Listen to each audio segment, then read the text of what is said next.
मंडळी नमस्कार. मी प्रल्हाद दातार. तुम्ही ऐकता माझं मत. मंडळी काल दिवसभर म्हणजे जवळपास 5 वाजेपर्यंत कुणाला लाल दिवा मिळेल हे अनेकांना माहीत नव्हतं.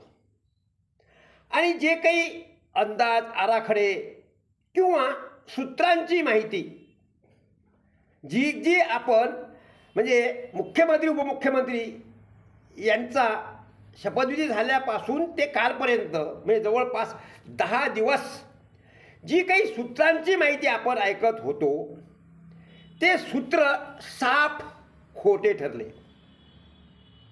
जवळपास 60 ते 70% खोटे ठरले आहेत. त्यामुळे जबरदस्त धक्का हा अनेक आमदारांना मिळालेला आहे की जे अगदी गुडघ्याला बाशिंग बांधून तयार होते, कोट शिवून तयार होते, फेटे बांधून म्हणजे जवळपास बॅगमध्ये आणून ठेवले होते कार्यकर्त्यांनी. फटाक्याचे बॅरल ज्यांनी भरून ठेवले होते त्या सर्वांचे ते फटाके, फेटे, कोट हे जागीच विरले. आणि त्यामुळे नेमकं काय घडत गेलं ते तुम्ही आणि अख्ख्या महाराष्ट्राने काल 5 वाजल्यापासून तर आजपर्यंत आपण पाहतोय. मंडळी बऱ्याच ठिकाणी असं वाटत होतं की अमरावती जिल्ह्यामध्ये नवनीत राणा यांचे पती राणा यांना उमेदवारी भेटणार किंवा ते आमदार होणार, मंत्री होणार अशी चर्चा होती. नव्हे एका वाहिनीने तर तब्बल 10 दिवसापासून त्यांच्या नावाची एवढी री ओढली होती की 2 मिनिट 3 मिनिटं गेले की बस राणा राणा अमरावती राणा यांना मंत्रिपद मिळणार, कोणतं मिळणार, काय मिळणार इथपासूनही चर्चा लागल्या होत्या. पण त्या अमरावती जिल्ह्यामधल्या एकाही आमदाराला मंत्री होता आलं नाही. लागूनच असलेला अकोला या जिल्ह्यातल्याही एकालाही मंत्री होता आलं नाही. आणि त्याला लागून असणारा बुलढाणा जिल्हा यामध्ये जे 4 दावेदार होते, 4 दावेदार आणि त्या दावेदारांच्या नावाची त्या 4 पैकी 3 दावेदारांच्या नावाची तर सतत चर्चा व्हायची. मग सेनसुख संचिते असतील, संजय कुटे असतील, घाटावरच्या महालेताई असतील, यांच्या नावाची सातत्याने चर्चा चालू होती. आणि त्यांचे लागे बांधे किंवा त्यांचे गॉडफादर कोण कोण आहेत आणि त्यांनी कशी कशी लागे बांधे आणि मोर्चेबांधणी केली इथपासूनचे सूत्रांची माहिती 10 दिवस आपण ऐकत होतो. परंतु कुठलंही सूत्र कुठं जुळलं नाही. आणि जे जुळलं ते अनपेक्षित जुळलं. तर त्यामागे सुद्धा फार मोठं राजकारण आहे. आणि जेव्हा असं घडते वा धक्के बसतात तेव्हाच ज्या कोण्या आमदारांना असं वाटते की आपण विजयी होतोय, सातत्यानं आपला मतदारसंघ आपल्या पाठीशी राहतोय, विकास निधी आपण आणला त्यामुळे एवढे कामं केले म्हणून आपल्याला मतदारांनी निवडून दिलं, काही ठिकाणी लाडक्या बहिणी आपल्याला त्यांनी सुद्धा आपल्याला खूप भरघोस मतदान केलं, काही लाडके भाऊ आपल्याला काम केलं, काही योजना आपल्या कामी आल्या आणि म्हणून आपण 3ऱ्यांदा 4थ्यांदा 5व्यांदा 6व्यांदा 7व्यांदा आमदार झालो असलो तरी आपल्याला यानंतरची जी काही स्टेप आहे मंत्रिपदाची, लाल दिव्याची, ती स्टेप आपल्याला गाठता आली नाही.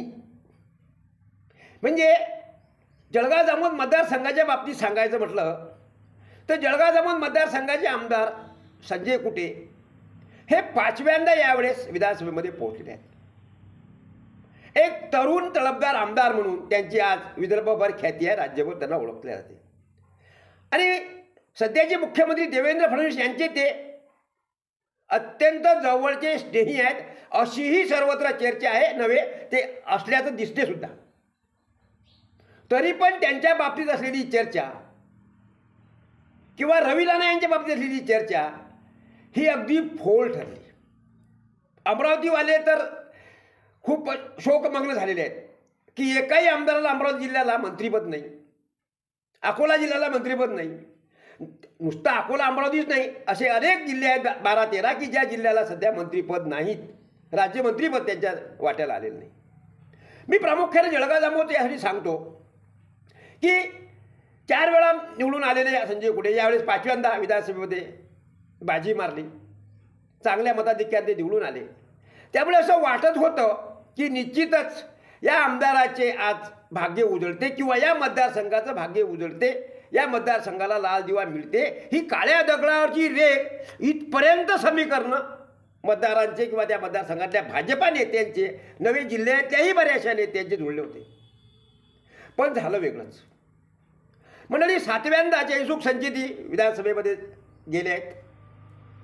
ते भारतीय जनता पक्षाचे अगदी ब्लडेड म्हणजे वडिलांपासून संचेती परिवार हा राष्ट्रीय स्वयंसेवक संघाच्या माध्यमातून भाजपामध्ये प्रवाहित झालेला आहे आणि सातत्यानं 6व्यांदा 7व्यांदा उमेदवारी त्यांनी मिळवलेली आहे.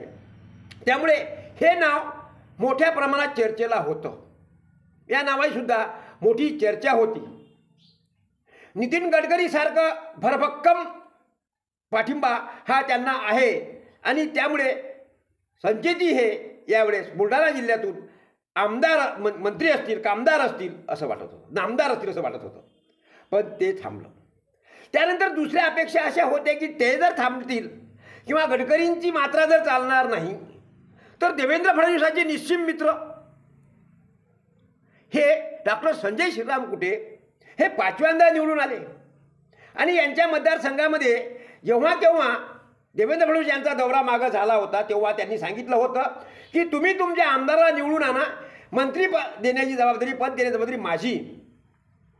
आणि त्यामुळे सातत्याने या मतदारसंघामध्ये गेल्या 20 वर्षामध्ये संजय कुटे या व्यक्तीबद्दल एक वातावरण तयार होत जात आज 5व्यांदा ते निवडून आलेले आहेत, चांगल्या मताधिक्याने निवडून आले आहेत.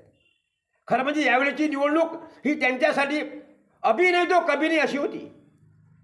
कारण महाविकास आघाडीच्या सर्व घटक पक्षांनी एकत्र करून संजय कुटेंना अक्षरशः घेर घातला होता आणि या घेरामध्ये अटकवून त्यांना पराभव करण्याची सर्वत्र चर्चा सुरू असतानाच संजय कुटे खऱ्या अर्थानं बाजीगर ठरले. आणि बाजीगर ठरल्यानंतर असं वाटत होतं की निश्चित आता या जळगाव जामोद मतदारसंघाचं भाग्य फळफळणार आहे. पण तसं झालं नाही. त्यानंतर दुसरी तिसरी अपेक्षा होती की बुलढाणा जिल्ह्यामध्ये खऱ्या अर्थानं एक महिला आहे. हा मातृतीर्थ सिंदखेड राजा मतदारसंघ, सिंदखेड राजा, बुलढाणा जिल्हा, जिजामातेचं माहेर. त्यामुळे अशा ठिकाणी या जिल्ह्यातून एक महिला जिला मंत्रिपद देता येईल अशा महालेताई यांच्याबद्दल सुद्धा अनेक चर्चा रंगल्या. त्यांचे पती म्हणे देवेंद्र फडणवीस यांचे अत्यंत जवळचे स्वीय सहाय्यक आहेत, त्यांची तिथं वट आहे आणि त्यामुळे ते आपल्या पत्नीसाठी मंत्रिपद आणू शकतात अशीही चर्चा चांगली काही दिवस रंगली. म्हणजे संचेती कुटे महाले यांच्याप्रती चर्चा रंगत असताना आकाश फुंडकर यांचं नाव कुणीही कुठेही घेत नव्हतं. किंवा मी तर असं म्हणेन की आकाश फुंडकरांना फोन येईपर्यंत सुद्धा हे माहीत नसेल की आपल्या नशिबात लाल दिवा आहे म्हणून. कारण काल त्यांना ज्यावेळेस पहिल्यांदा मुख्यमंत्र्यांचा फोन आला तेव्हा त्यांच्या अत्यंत जवळच्या नातलगाचा मला फोन आला आणि सांगितलं की भाऊ आकाशदादाला फोन आलेला आहे, पांडुरंग फुंडकर यांच्या मुलाला आमदार आकाशदादाला फोन आलेला आहे, पण ही माहिती तुम्ही एवढ्या लवकर लीक करू नका आणि केलीही तर आमचा उल्लेख कुठेही होणार नाही, ही पथ्य पाळा. मंडळी मी काल दिवसभर सर्व खऱ्या अर्थानं हा मंत्रिमंडळाचा शपथविधीच पाहत राहिलो. पण राहवलं नाही म्हणून एक पोस्ट मी व्हायरल केली की ज्यामध्ये सांगितलं की आकाश फुंडकर यांना मुख्यमंत्र्यांचा देवेंद्र फडणवीसांचा फोन आणि खामगाव मतदारसंघामध्ये जाणार मंत्रिपद, अशी साधी पोस्ट मी व्हॉट्सअपला टाकली आणि त्यावरही अनेकांचे अगदी भोवयावर झाल्या की हे शक्यच नाही, अशक्य आहे. पण त्यानंतर लागलीच 1.5-2 तासांनी जेव्हा वाहिन्यांमधून काही बातम्या आल्या तेव्हा माझं ते पोस्ट किंवा मी म्हटलेल्या गोष्टीला त्यांनी दुजोरा दिला की नाही ठीक आहे, की असं होऊ शकते.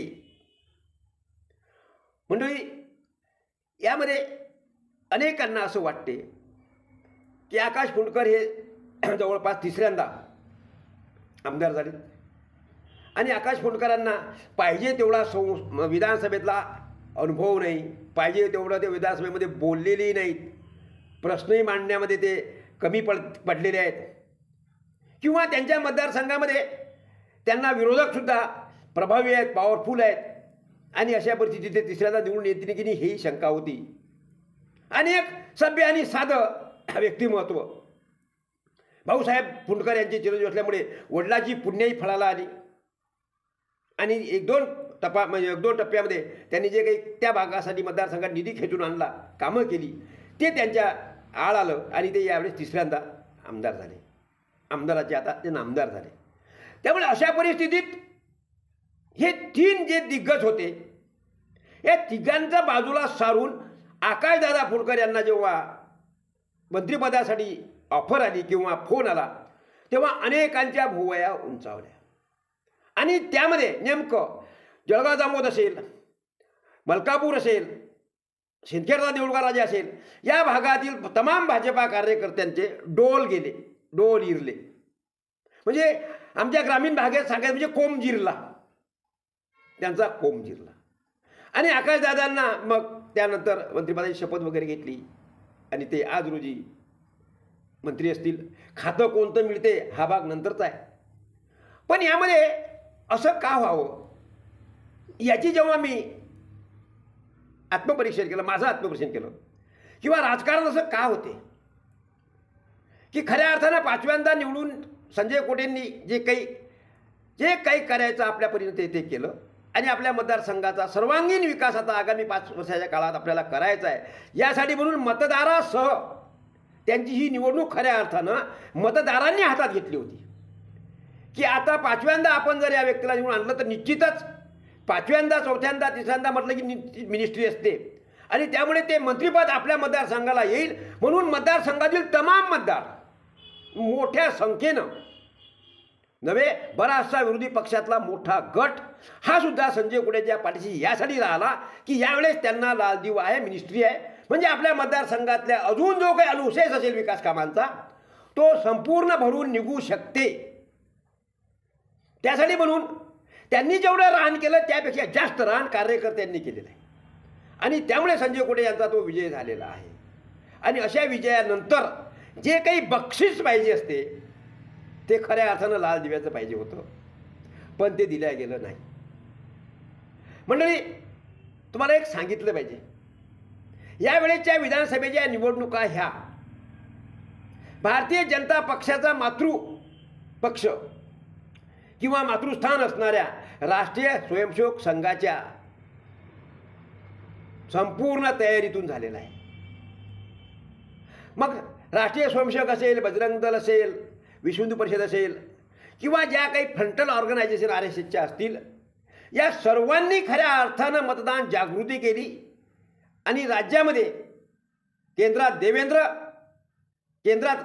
नरेंद्र आणि राज्यात देवेंद्र अशा पद्धतीचं वातावरण निर्मिती करून देश पातळीवर राष्ट्रीय स्वयंसेवक संघाचे प्रचारक असलेले नरेंद्र मोदी तर राज्यामध्ये राष्ट्रीय स्वयंसेवक संघाशी निगडीत असलेले संघाचं प्रथम वर्ष, तृतीय वर्ष पूर्ण केलेले आणि उपराजधानीत नागपुरात ज्यांचं वास्तव्य होतं, ज्यांचं घर आहे, राहणं आहे, त्या संघाच्या मुशीत वाढलेला हा आमदार भाजपाचा नेता देवेंद्र फडणवीस यांना मुख्यमंत्री करणं हे ठरलेलं होतं. आणि त्यामुळे आता मुख्यमंत्री त्यांना जर केलं असेल आणि राष्ट्रीय स्वयंसेवक संघाला या वर्षात जवळपास 25पर्यंत 100 वर्ष पूर्ण होत असताना राष्ट्रीय स्वयंसेवक संघाची निर्मिती केंद्र असणाऱ्या नागपुरातील व्यक्ती ही राज्याचा मुख्यमंत्री असायला पाहिजे आणि त्याच राष्ट्रीय स्वयंसेवक संघाचे प्रचारक हे जर देशाचे पंतप्रधान तिसऱ्यांदा जर होतात, त्यामुळे हा संयुक्त योग या ठिकाणी आला. आणि अशा परिस्थितीत संघाचं 100 वर्ष पूर्ण होत असल्यामुळे ते साध्य करताना राष्ट्रीय स्वयंसेवक संघाशी संलग्न असणारे सर्वच घटक, मग ते विधानसभेचे आमदार असतील, राज्यसभेतले आमदार असतील, खासदार असतील, विधान परिषदेमधले आमदार असतील, हे जे राष्ट्रीय स्वयंसेवक संघाशी निगडीत आहेत, की ज्यांना संघ दक्ष, आरम, उपविश्य, उत्तिष्ठ हे जे काही संघाचे शब्द आहेत किंवा संघाची जी प्रार्थना आहे, नमते सदा वत्सली मातृभूमी, हे ज्या ज्या कुणाला पाठ आहे किंवा जे संघाच्या शाखेमध्ये अगदी गेलेले आहेत, ज्यांनी हाफ पॅन्टपासून आपला पेहराव केलेला आहे, दंड त्यांच्या हातात राहिलेला आहे, त्यांनी दंडयुद्ध खेळलेलं आहे, प्राणायाम केलेले आहेत, व्यायाम केलेले आहेत, संघाच्या शाखेवर त्यांनी खेळ खेळलेले आहेत, अशा तमाम सर्व स्वयंसेवकांना राज्यामध्ये मंत्री बनवण्याचं ठरवलेलं होतं, की ज्यामध्ये आकाश फुंडकर तत्वतंत बसतात, भाऊसाहेब पांडुरंग फुंडकरांचे चिरंजीव. खामगावमधल्या संघ शाखांमध्ये नेहमी हाफ पॅन्टवर फिरणारे आकाश फुंडकर हे निश्चितच नामदार जे झाले त्याला कारण हे आहे. शिवाय भाऊसाहेब फुंडकर सारख्या एका व्यक्तीचा प्रचंड असा त्याग हा सुद्धा संघाच्या शाखा वाढवण्यात, पर्यायानं त्यानंतर भाजपा वाढवण्यात हा सर्वात मोठा गेला आहे. त्यामुळे बापाची पुण्याई, वडिलांची पुण्याई ही आकाशदादाच्या कामी आलेली आहे असंही म्हटलं ते वावगं होणार नाही. आणि त्यामुळेच कदाचित संजय कुटे असतील, महालेताई असतील, यांना थांबा मिळालेला आहे. आता तुम्ही असं म्हणाल की जयसुख संतीच्या बाबतीत काय कमी आहे? संचिती तर त्यांच्या वडिलांपासून राष्ट्रीय स्वयंसेवक संघाशी संबंधित होते. गेल्या कित्येक वर्षापासून मलकापूर हा मतदारसंघ अर्जुनराव वानखडेंच्या हयातीपासून हा भारतीय जनता पक्षाच्या ताब्यात आहे. मध्यंतरी एक 5-10 वर्ष जर मागे पुढे केले तर, त्यामुळे सातत्यानं 35 वर्ष, त्या अगोदर अर्जुनराव, त्या अगोदर जयसुख, किसनलाल संचिती, म्हणजे कित्येक वर्ष हा मतदारसंघ मलकापूर हा भाजपाचा बालेकिल्ला. जेव्हा भाजपाचा मलकापूर बालेकिल्ला होता तेव्हा जळगाव जामोद पर्यायानं जलम मतदारसंघ हा काँग्रेसचा बालेकिल्ला होता. तर एवढा बालेकिल्ल्यामध्ये असणाऱ्या आमदारांना, संचितींना का घेतलं गेलं नाही? त्यात सुद्धा मोठं राजकारण आहे. तो पुढच्या व्हिडिओचा माझा विषय असेल. पण आज रोजी जळगाव जामोद मतदारसंघाचे आमदार संजय कुटे यांना खऱ्या अर्थानं मंत्रिपदाचा लाल दिवा अपेक्षित होता, पण तो त्यामुळे थांबला. आणि आकाशदादा फुंडकराच्या निमित्तानं संजय कुटे यांचेच अगदी जवळचे स्नेही, नातलग म्हणणारे आकाशदादा फुंडकर हे बुलढाणा जिल्ह्याचे नामदार किंवा राज्यामध्ये आज मंत्रिपद कोणतं येईल ते आपल्याला पुढे सांगता येईल. आणि ते आज मंत्री झालेले आहेत. त्यामुळे खऱ्या अर्थानं एकच असं म्हणता येते संजय कुटेंच्या बाबतीत की हेच फळ काय ममता पाला, की एवढं सर्व केलं की यावेळेच्या निवडणुकीमध्ये म्हणजे विधानसभा अधिवेशनामध्ये चांगल्या चर्चा करणारी व्यक्ती, चांगलं बोलणारी व्यक्ती, स्टार प्रचारक, एवढा बहुमान ज्या व्यक्तीला पक्षाने दिलेला आहे त्या व्यक्तीला हा जर एक बहुमान दिला गेला असता तर निश्चितच संजय कुटे यांच्या किंवा त्याच्या कार्याचं त्याला फळ मिळालं असतं असं वाटते. तसंही मंडळी, जळगाव जामोद मतदारसंघाच्या बाबतीत सांगायचं म्हणजे तो एक वेगळा व्हिडिओचा विषय असेल माझा, की जेव्हा कृष्णराव इंगळेसुद्धा आमदार होते तेव्हा सरकार होतं त्यांचं, तेव्हाही त्यांना मंत्रिपद मिळालेलं नाही. आणि संजय कुटेंना जे काही मंत्रिपद मिळालं औट घटकीचं तेही पूर्ण मिळालेलं नाही. आणि आज रोजी परिस्थिती असताना सर्वांना असं वाटत होतं तरीसुद्धा मिळालं नाही. त्यामागंसुद्धा ते या मतदारसंघाचं दुर्दैवच आहे काय असे म्हणायला हरकत नाही. मंडळी, हे मी माझं मत व्यक्त केलं. तुम्हालासुद्धा आपलं मत व्यक्त करता येते. त्यासाठी आपल्या कॉमेंट बॉक्समध्ये आपण टाईप करा आणि जे काही तुमचं मत आहे ते मला कळवा, जेणेकरून त्यावरही मला बोलता येईल असं मला वाटते. आता इथंच थांबतो. पुन्हा उद्या भेटू. तोपर्यंत नमस्कार.